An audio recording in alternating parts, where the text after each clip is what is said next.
Pemirsa, sidang kedua peninjauan kembali atau PK 6 terpidana kasus Vina hari ini digelar di PN Cirebon, Jawa Barat dengan agenda mendengarkan tanggapan termohon. Sidang sempat diskors karena 6 terpidana tidak dihadirkan. Sidang hari ini dimulai sekitar pukul 10:30 waktu Indonesia Barat dan diskorsik selama 2 jam. Sidang akhirnya dilanjutkan pukul 13 dengan menghadirkan ke-6 terpidana kasus Vina. Salah satu kuasa hukum ke-6 terpidana kasus Vina, Ruli Panggabean, menjelaskan ketidakhadiran para terpidana dikarenakan adanya miskomunikasi antara pihak lapas dengan pengadilan. Dalam sidang hari ini, jaksa membacakan tanggapannya terkait 3 novum yang dibacakan sebelumnya dan diserahkan ke majelis hakim dalam sidang perdana PK Rabu pekan lalu. Sementara itu, pihak kuasa hukum ke-6 terpidana menghadirkan 39 saksi fakta dan 10 saksi ahli.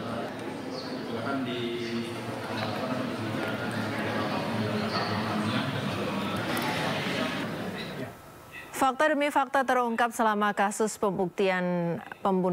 pembunuhan Vina dan Eki.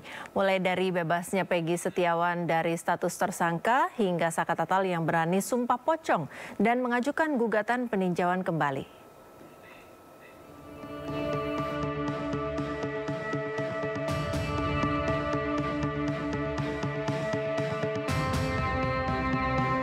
Kasus pembunuhan Vina dan Eki masih bergulir. Satu persatu puzzle teka-teki kasus ini terungkap ke publik. Meski pelaku sebenarnya atas kasus ini masih misteri, namun perlahan tapi pasti kebenaran mulai terungkap. Hal ini diawali oleh ditetapkannya Peggy Setiawan sebagai tersangka kasus ini. Tak tinggal diam, Peggy Setiawan melawan dengan menggugat pra-peradilan Polda Jawa Barat dan Polres Cirebon. Hasilnya, Peggy Setiawan menang pra-peradilan. Pengadilan Negeri Cirebon memutuskan penetapan Peggy sebagai tersangka salah alamat, sekaligus meminta nama baik Peggy Setiawan dipulihkan. Selain Peggy Setiawan, mantan terpidana kasus Vina, Saka Tatal, juga menuntut nama baiknya dipulihkan. Ia menyampaikan bukti baru dalam gugatannya di sidang peninjauan kembali. Bahkan, Saka Tatal juga melakukan sumpah pocong secara terbuka untuk membuktikan keyakinannya selama ini bahwa ia tidak terlibat sedikit pun dalam pembunuhan Vina dan Eki. Dalam ritual tersebut, Saka Tatal juga menantang Ibtu Rudiana untuk melakukan sumpah yang sama. Namun, Ibtu Rudiana tidak hadir dalam ritual sumpah pocong tersebut. Sementara hari ini 6 terpidana kasus Vina menjalani sidang peninjauan kembali di Pengadilan Negeri Cirebon. Mereka menempuh upaya ini karena merasa diperlakukan tidak adil dan dituduh membunuh Vina dan Eki. Rangkaian fakta yang terungkap membuat publik semakin yakin ada kejanggalan dalam kasus pembunuhan Vina dan Eki. Tim Liputan iNews melaporkan.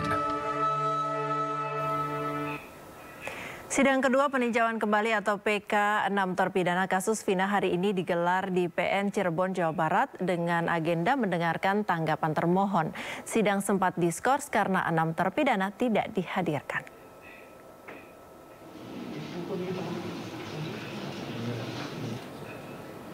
Sidang hari ini dimulai sekitar pukul 10:30 waktu Indonesia Barat dan diskors selama 2 jam.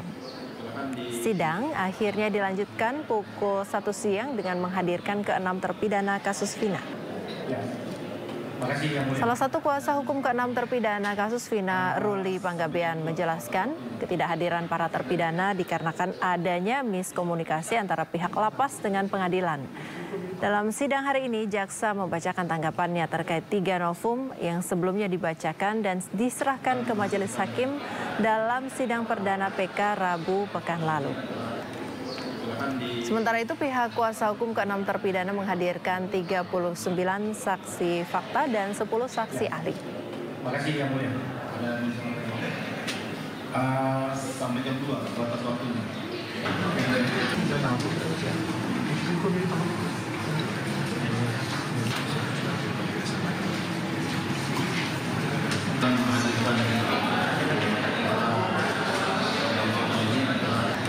Silakan di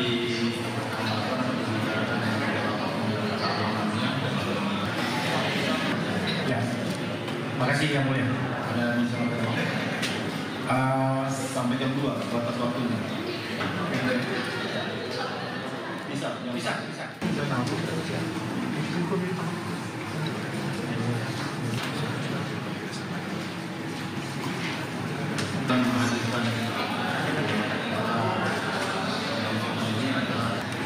Silakan di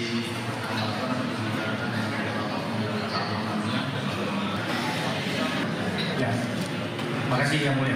Ada bisa Menyusul saka tatal, ke-6 terpidana kasus Vina melawan lewat jalur peninjauan kembali atau PK. Dalam sidang kedua PK yang digelar hari ini dengan agenda mendengarkan tanggapan termohon terkait 3 novum baru yang diungkap pada sidang Rabu pekan lalu. Ketiga novum tersebut adalah kekhilafan hakim, saksi Dede, dan juga saksi Liga Akbar. Kita akan membahasnya bersama tim kuasa hukum 6 terpidana kasus Vina, Bapak Nikolai Aprilindo, pengacara Ibtu Rudiana, Bapak Pitra Romadoni, dan pakar hukum pidana Heri Firmansyah. Selamat sore Bapak-Bapak. Selamat sore. Ya, Selamat seperti sore, Mbak Priska. Selamat sore Pak, dengan Priska di sini. Tampaknya Pak Nikolai dari kubu 6 terpidana kasus Vina ini masih mencoba menyambungkan Zoom-nya. Kita ke Pak Pitra dulu, Pak Pitra. Ya. Ya, Pak Pitra, bagaimana respon Ibtu Rudiana terkait jalannya sidang PK sampai sejauh ini? Ini sudah sidang kedua ya? Ya, baik Mbak Priska, terima kasih. Sebelumnya terhadap siapapun ya, bukan hanya para terpidana ini, baik perkara nomor 3, 4, dan nomor 16 lainnya itu apabila kita melakukan upaya hukum peninjauan kembali, kita menghormati itu karena memang itu merupakan upaya hukum yang konstitusional, yang merupakan hak daripada para terpidana. Akan tetapi perlu dicatat dan digarisbawahi untuk mengajukan PK tentunya harus memiliki novum ya. Dan dari bukti yang diajukan oleh para terpidana ini saya melihat tidak ada novum ataupun hal yang luar biasa yang mereka ajukan sebagaimana diatur dalam pasal 263 Kitab Undang-Undang Acara Pidana. Ini disebutkan ada 3 novum. Satu adalah kekhilafan hakim, ada saksi Dede dan juga saksi Liga Akbar. Tanggapan dari Pak Pitra bagaimana Pak? Yang mana?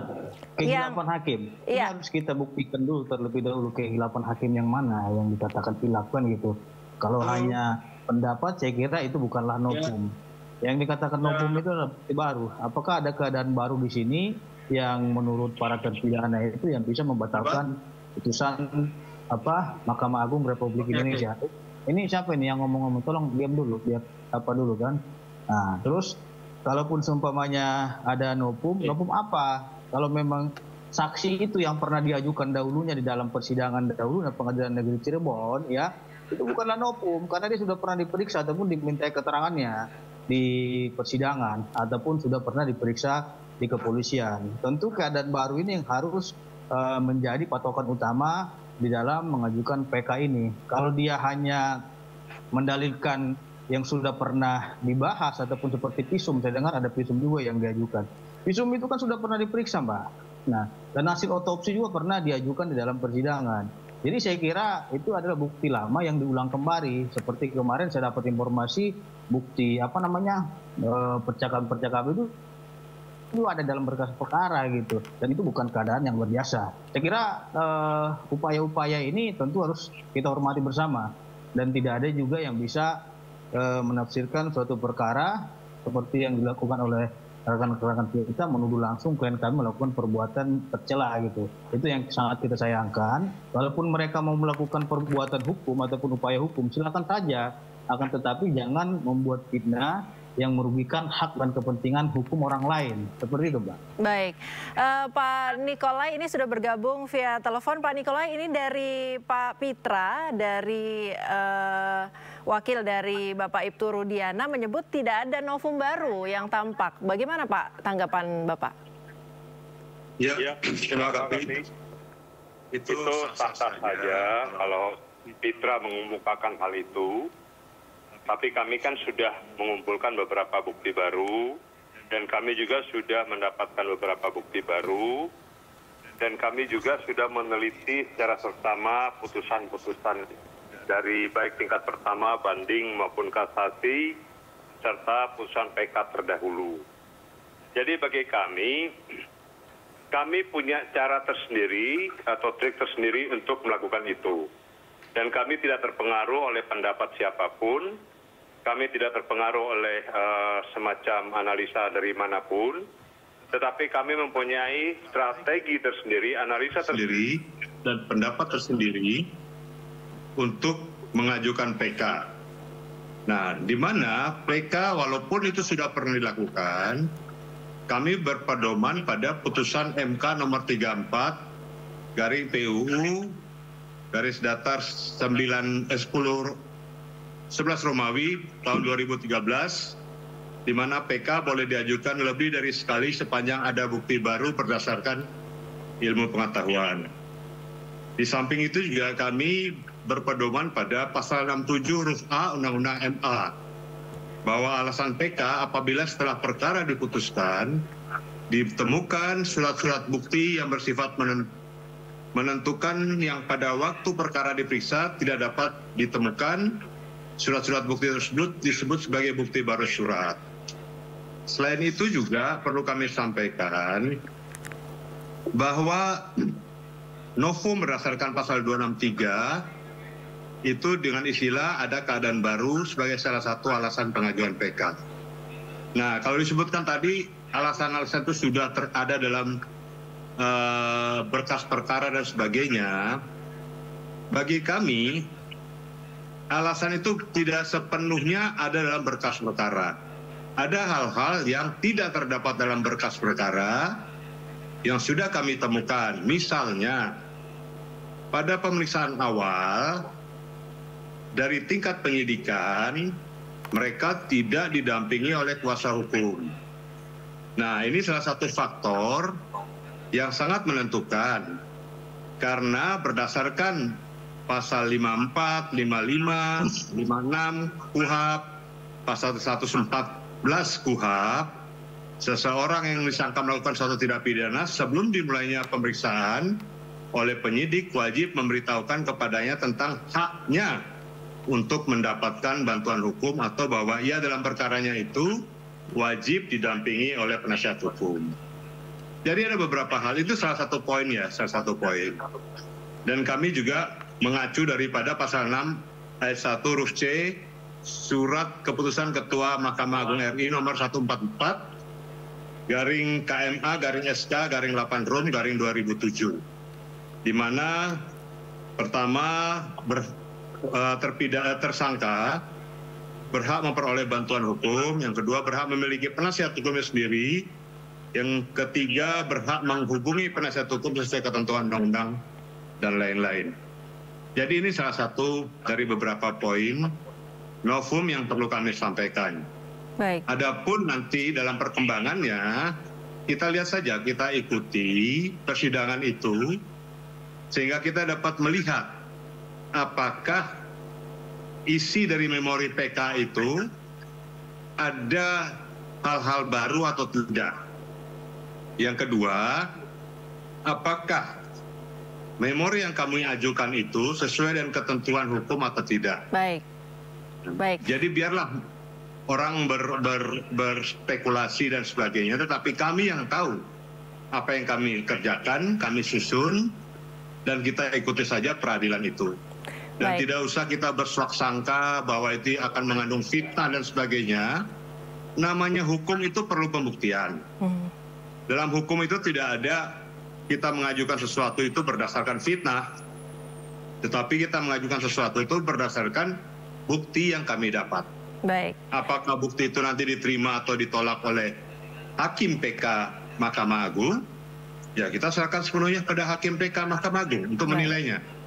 Jadi bukan kita yang menilainya. Baik. Saya kira itu. Siap. Baik, saya ke Pak Heri mungkin. Pak Heri, ini dari baik pemohon maupun pihak termohon, dua-duanya punya pendapat yang berbeda dan sama-sama yakin dengan pendapatnya terkait soal novum yang diajukan oleh pemohon. Bagaimana dari perspektif hukum, Pak Heri? Iya, tentunya memang kedua keyakinan itu nggak bisa dipertemukan ya Mbak ya. Masing-masing pasti akan bertahan pada jawabannya secara pribadi dengan mungkin data fakta yang menurut mereka punyai selama ini ya. Itu sah-sah saja lah. Tapi dalam perspektif ini memang adalah meyakinkan hakim ya dalam konteks pembuktian itu adalah hal yang sangat penting menurut saya. Jadi dalam hal ini segala macam data tadi, fakta yang coba untuk disampaikan itu kan harus bisa meyakinkan hakim pada ujungnya. Maka kita akan lihat di mungkin agenda berikutnya ini kan akan dihadirkan keterangan saksi dan ahli ya. Adakah kemudian hal kebaruan itu dapat terlogikakan secara hukum ya, kemudian juga bisa diceritakan dengan lugas begitu ya, karena mungkin saja ada hal-hal yang tercecer gitu ya. Ada hal yang kita masih berdebat apa sih sesungguhnya pengertian dari novum, karena ada yang mengatakan juga novum itu misalnya sesuatu yang pernah disampaikan tapi kemudian khilaf, dia tidak diberikan penilaian oleh hakim pada saat itu, sehingga seharusnya kalau dia dinilai sebelumnya akan bisa berpengaruh pada putusan tersebut begitu ya. Atau yang kedua, dia benar-benar adalah satu keadaan baru, noviter perventa, setelah putusan pengadilan yang berkekuatan hukum tetap ditemukan. Nah ini menurut saya dalil-dalil semacam ini kalau diperkuat dengan fakta, misalnya benar ada intimidasi, misalnya ada penganiayaan sebelum dia memberikan keterangan, misalnya itu dapat dibuktikan secara terang benderang, atau ada dalam hal ini ada pencabutan beberapa keterangan saksi walaupun ada konsekuensi logis dan yuridis melekat di sana, itu juga dapat dijelaskan secara tepat, maka hakim tentunya akan mempertimbangkan hal itu. Karena bicara dalam hal ini kan kewenangan hakim yang utama ya. Pihak lain hanya mencoba menyajikan, memberikan keyakinan kepada hakim. Menurut saya karena ini adalah upaya hukum luar biasa, ini adalah langkah terakhir ya, tentu pihak yang mengajukan permohonan harus memaksimalkan dan harus benar-benar fokus ya pada agenda tersebut ya. Jangan sampai apa yang disampaikan di luar persidangan dengan fakta di persidangannya berbanding tidak lurus, malah berbanding terbalik misalnya. Nah ini yang tentunya tidak kita harapkan. Jangan sampai bombastisnya di luar pengadilan, tapi di dalam pengadilan tidak. Karena sesungguhnya penilaian itu yang ada adalah di dalam persidangan sebagai fakta-fakta yang dapat menjadi bahan pertimbangan hakim dalam merumuskan suatu putusan. Baik. Gitu, Mbak. Baik. Tapi kalau Anda melihat kasus ini yang sudah cukup rumit begitu berjalan sekian tahun, melihat 3 novum baru yang diajukan oleh pemohon, seberapa kuat berpengaruh pada proses PK ini dan juga putusan akhir nantinya, Pak Heri? Iya, kalau tadi kita tetap mempunyai common belief bahwa hakimlah yang berhak menakar ini semua, tentunya nilai tadi belum bisa dibuktikan secara lebih lanjut sebelum masuk kepada tahap persidangan sesungguhnya ya. Kita akan bisa menilai bahwa alasan mungkin sementara ini adalah alasan untuk mengajukan PK-nya ada dasarnya gitu ya. Tapi apakah kemudian dasar mengajukan PK-nya nanti akan memberikan keyakinan sekali lagi kepada hakim, itu mungkin hal yang berbeda. Tapi tentunya pemohon melihat dari fakta-fakta bahwa kasus ini sudah terbengkalai cukup lama, sudah mengalami pro kontra yang begitu luar biasa, tentunya akan mengambil puzzle-puzzle yang mungkin ada kaitan dengan peradilan sebelumnya. Kita ingat ada kasusnya sebelumnya Peggy Setiawan, ada PK Saka Tatal yang sebenarnya kalau mau dirangkai ini ujungnya sama kan? Sama-sama satu perkara yang mungkin saling bertalian. Jadi kalaupun pada putusannya untuk beberapa perkara yang kemarin bisa saja merujuk pada satu putusan yang sama, walaupun sidangnya itu berbeda-beda dari waktu dan majelis hakimnya. Ya, tapi memang yang kita sayangkan kemarin bahkan banyak juga yang bukan memberikan kritik ya, tapi memberikan masukan seharusnya persidangan ini bisa dibuat lebih simplifikasinya adalah mungkin disakukan saja majelis hakimnya itu untuk memeriksa, mengadili, memutus perkara di perkara yang lain juga. Jadi konsepsi berpikirnya sama ini, walaupun tetap pada ujung yang memutus adalah Mahkamah Agung gitu. Baik, Pak Heri, kalau Anda melihat perjalanan kasus ini, apakah ada indikasi kesalahan prosedural dalam penanganan kasus ini dari awal? Kalau kita melihat pada beberapa hal yang misalnya harusnya menjadi suatu hak hukum seseorang tidak diberikan, saya juga lawyer, jadi kita akan melihat itu menjadi celah hukum tuh, loopholes-nya ada di situ. Artinya gitu ada ya? Loopholes-nya sementara itu, tapi kemudian apakah itu berpengaruh serius dan signifikan terhadap proses berikutnya dan putusannya, ini kan memang yang tadi harus diteliti secara lebih mendalam ya, kalau kita mau melihat itu ya. Tapi sesungguhnya hal-hal semacam itu bisa jadi, menurut saya bisa jadi pemantik untuk kemudian adanya pihak yang keberatan, adanya pihak yang menyaksikan terhadap satu proses peradilan yang berjalan. Gitu. Baik, saya ke Pak Nikolai. Pak Nikolai, ini tadi sidang sempat ditunda karena ketidakhadiran 6 terpidana kasus Vina. Seberapa penting sebenarnya ketidakhadiran mereka dalam sidang hari ini dan mengapa sempat sampai diskors karena miskomunikasi itu? Bagaimana mungkin itu terjadi, Pak? Jadi ini miskomunikasi terjadi pada tataran lapas ya. Sebenarnya kami sudah mengajukan itu dan sebelum sidang ditutup pada tanggal 4 September yang lalu, itu kan sudah ada pengumuman kembali bahwa sidang akan dilanjutkan pada tanggal 9 September. Tidak perlu lagi ada panggilan baru atau rilas, tetapi dengan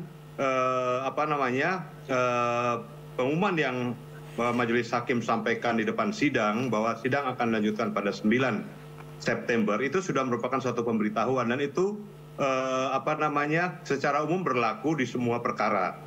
Jadi tidak perlu lagi panggilan kedua, panggilan ketiga selama orang-orang atau pihak-pihak yang terkait dalam permohonan ini hadir.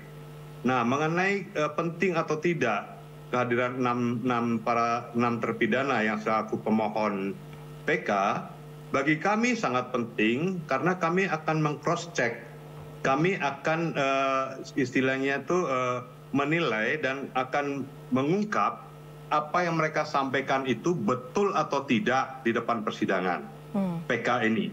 Dan bukti-buktinya apa? Apakah sesuai dengan bukti-bukti yang kami dapatkan atau tidak sesuai? Itu supaya sebagai bahan koreksi bagi kami, supaya mendapatkan semacam pembuktian material, karena ini pidana, jadi pembuktian material yang kami ingin buktikan di sini. Dan di situ juga kami akan melihat bahwa bukti-bukti untuk yang kami katakan sebagai novum itu apakah berkesesuaian atau tidak. Dan keterangan para terpidana 6 pemohon ini pun itu akan kami cross-check juga dengan para saksi maupun para ahli yang kami hadirkan nanti pada saat pembuktian daripada persidangan ini. Ini sangat penting. Jadi dalam perkara PK ini, kehadiran pihak terkait dalam hal ini, pemohon PK, termohon, maupun saksi-saksi, termasuk ahli, termasuk para terpidana yang saat ini tengah menjalani hukuman yang mereka jalankan, itu perlu kami hadirkan karena ini hukumannya bukan hukuman 1-2 tahun, hukumannya seumur hidup. Jadi kami juga perlu mengkoreksi apakah putusan yang diberikan tingkat pertama, tingkat banding dan kasasi serta PK yang terdahulu, apakah sudah tepat atau tidak. Kami perlu mengkoreksi ini dan hal untuk kami koreksi secara hukum dijamin oleh undang-undang adalah melalui PK yang kedua ini. Jadi bagi kami tidak ada permasalahan sebenarnya dengan PK ini sepanjang kami bisa membuktikan bahwa putusan-putusan terdahulu itu terjadi adanya kekeliruan hakim atau adanya penyalahgunaan wewenang atau kekuasaan atau adanya bukti-bukti lain yang tercecer dan sebagainya tidak sempat dibuktikan dalam pengadilan. Ini nanti akan kami buktikan pada saat pembuktian pada sidang yang akan datang. Saya kira itu. Baik. Pak Heri, kalau seandainya PK ini dikabulkan, bagaimana kelanjutan proses hukum kasus kematian Vina dan Eki selanjutnya? Iya, tentunya kan konsekuensi dari pengajuan PK itu dikabulkan atau ditolak kan. Nah, atau dalam konteks yang lain juga kita bisa, intinya adalah putusan ini tidak akan lebih berat daripada putusan di tingkat yang sebelumnya. Maka orang akan berlomba-lomba mengajukan PK atau menyimpan PK itu di ujung agar bisa mengubah hasil akhirnya. Tentu harapannya demikian. Jadi menurut saya ya masih terbuka peluang tadi tentunya sebelum putusan itu disampaikan ya nanti ya oleh pihak Mahkamah Agung yang bisa menilai hal itu. Tentunya ini harapan dari pihak pemohon adalah bebas karena itulah ultimate goals-nya tadi ya. Tapi dalam konteks ada beberapa yang mengajukan berbarengan dengan perkara yang sama, ini yang perlu kita lihat adalah bagaimana nanti pertimbangan hukum hakimnya. Yang pasti sangat tidak mungkin antara pengajuan beberapa perkara yang sebelumnya ini adalah ada Saka Tatal dan kemudian mungkin ke depan ada Sudirman kalau nggak salah kan, itu bisa berbeda hasil putusannya. Itu saya rasa hal yang tidak mungkin untuk dilakukan karena ini menjadi satu kesatuan perkara yang ujungnya tentunya akan meruncing pada hal yang sama ya. Korbannya sama, kemudian TKP-nya dan lain sebagainya semua sama, cuman yang memeriksa perkara di tingkat PK-nya saja yang berbeda-beda. Tapi ada juga bahkan hakim yang sudah menilai di kasus Saka Tatal kemudian dilibatkan kembali di dalam pemeriksaan kasus kasus PK di ini ya, di 6 terpidana yang baru mengajukan ini.